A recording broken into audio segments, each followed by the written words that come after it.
the typical two-parent family scenario with a child happily surrounded by two existing parents who make it a point to establish their presence in the household. Meanwhile, this is said to be the typical single-parent family scenario where the child dwells in the absence of not just one, but sometimes both his or her parents.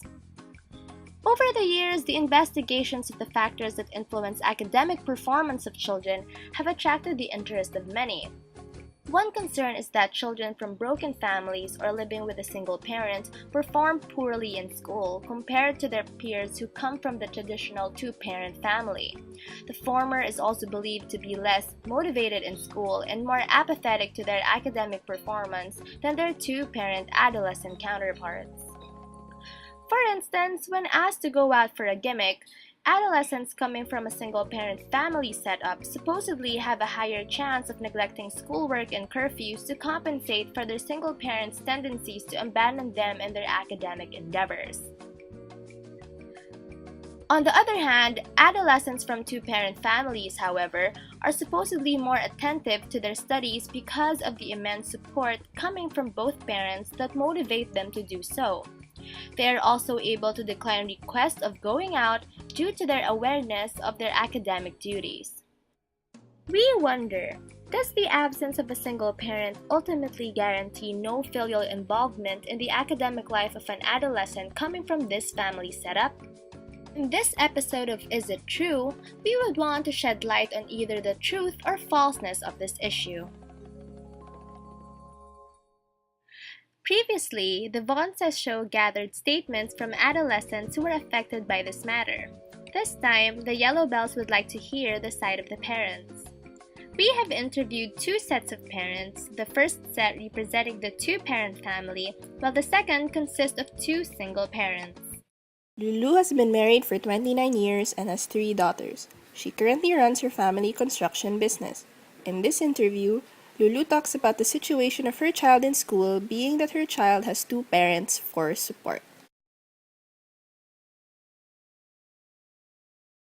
My daughter is doing very well in school, and she has developed these very good study habits way back preschool up to high school days. She's very hardworking, diligent, and patient. I don't help. She doesn't need help. The only thing I can do is to support her school needs. She's very independent, and she can do it on her own. She doesn't need my help.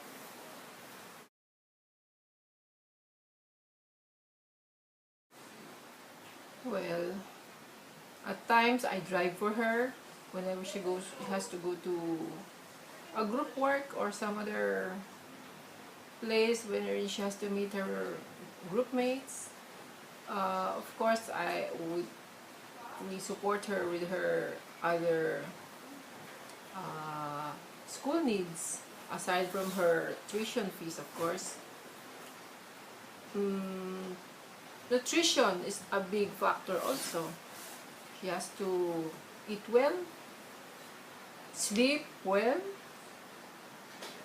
There are times when she's not feeling well, I have to send her to the clinic. Toby and Anna have been married for 31 years now. They currently have 2 sons, one who is 27 years old and is a working MBA student, and another who's an undergraduate of De La Salle University.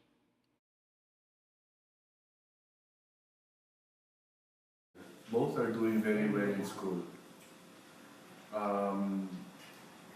They are Dean's Listers, and one of them is very consistent.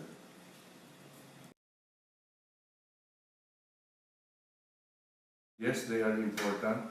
It's an indicator of how well they're doing and how they understand the lessons being brought to them or they are confronted with in school.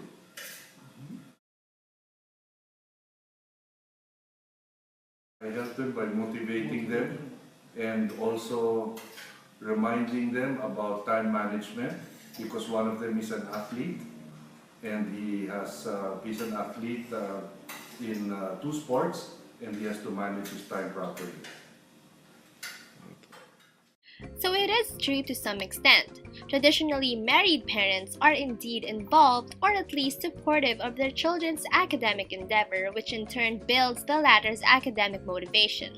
But now that we have heard the two-parent side, let's hear what the single parents have to say and what it is that we have to know. We have here Miss Jackie Arceo, 50 years old, who has been legally separated for 7 years and has 5 kids. Malaking naging epekto kasi bilang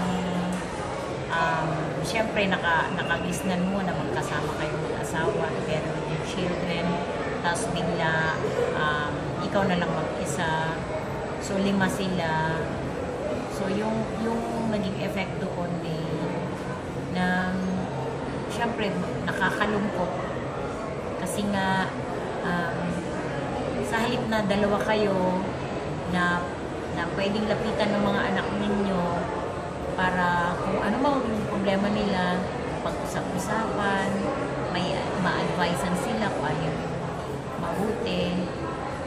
Bali, ako na lang halos ang nakakausap nila kasi halos ako ang kasama nila sa bahay.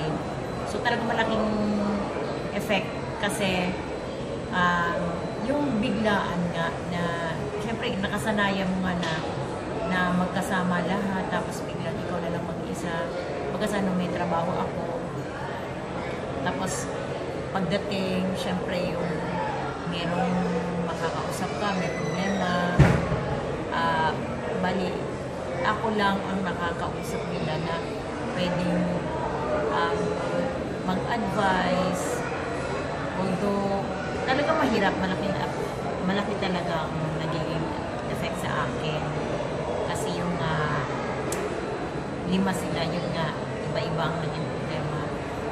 Although, pag ano naman,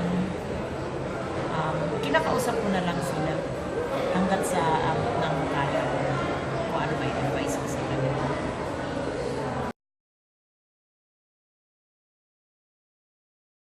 Meron. Lahat silang 5. Meron akong nakitaan. Karon sila ng parang insecurity. Although meron silang kanya-kanyang talent na nakikita ko naman. Pero nakikita ko sa kanila na yung bang tahimik, walang gana makipag-usap. Tapos, pag tinatanong mo kung anong problema, hindi nagsasabi. Tapos malalaman ko na lang, nagsasabi sila sa iba, hindi sa akin direkta. Nalaman ko na lang na may problema silang ganito. Ano lang, yung bang kinakausap ko sila isa-isa, lahat ng kaya kong pwedeng gawin sa kanila, ano ko sila, nag-ano ko ng time sa kanila. Ginagawa ko ng effort na mabalanse ko na kahit busy ako sa trabaho ko, bibigay pa rin ako ng time sa kanila na kausapin sila. Tinatanong ko anong naging problema nila at kung meron ako maitutulong sa kanila, ginagawa ko ng paraan na pina-feel ko sa kanila na yung love ko sila, hindi ko sila pinapabayaan. Kahit busy nga ako, hindi ko inaalis na magtanong. Kinakausap ko sila isa-isa. Halimbawa, galing ko sa trabaho, pag nagkita-kita kami, like ng lunchtime, inagather ko sila, yung mga anak ko na makakasabay ko pagka sila sa kumain. Tapos magkukwentuhan kami para malaman ko naman yung mga damdamin nila. Naging problema kasi tinatanong sila, nag-uusap kami. We have here Mr. Dante Lee, who is 32 years old, a citizen of the United States, divorced for almost 5 years. He has 1 son and he has been staying in the Philippines for almost 4 years.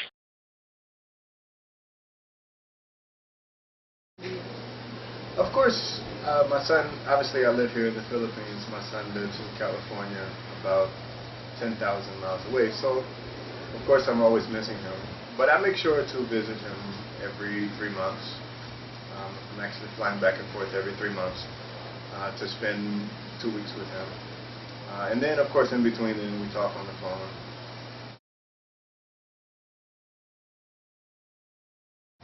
Not necessarily, because when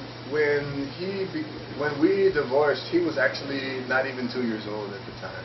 So I think as far as he can remember, it was this way. So he's not really different in the way from before and now afterwards. There is no difference.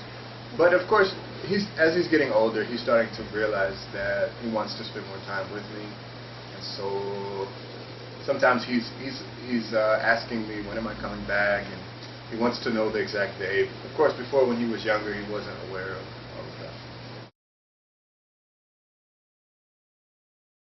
I just try to make sure that he has the things that he needs. I make sure that when he's with me, he's having a good time, he's happy. Of course, I try to talk to him, communicate with him, see what's going on in his life, to see if he's really happy. And of course, if he's not happy, then we address that. But mostly, I try to make sure that he is enjoying life as a kid, like he should be. I mean, of course, as I said before, I'm always going to see him. That's a responsibility, to spend time with your child. Of course, I'm always sending him money. That's something that I do every month. And when I'm with him, of course, we're going shopping, buying the things that he wants and that he needs. And I make it a goal whenever I'm with him, we study every day. So we read, we play, we practice his math, we practice his reading, we read the Bible together. So that's how I balance my stuff. When I am there, I actually pick him up and take him to school during my visits. So I actually do have a chance to talk with his teacher, to inquire about his performance. And of course, when he's with me, we're doing homework together. Again, like I said, we're practicing reading and math. So I'm always making sure that he's learning and getting smarter. He's doing well. Actually, because I only see him every 3 months, it's very easy to note how much better he is. So I can always notice that his reading is a little bit better, his math is a lot better. I'm actually in contact with his teacher as well. I have his teacher's email address, so sometimes she emails me, just letting him know the progress that he's making. Despite the notion that living with a single parent hinders children from performing well in school, this is not true for the respondents in our study. Being with a single parent is hardly a reason for students not to excel in school. Parents, regardless of the number, will always be there to help us in our times of need as our mentors in life. Even if our parents, married or otherwise, are busy with many things, they will always make it a point to reserve time to guide us in all our endeavors and make sure we succeed at some point, because that's what parents are for.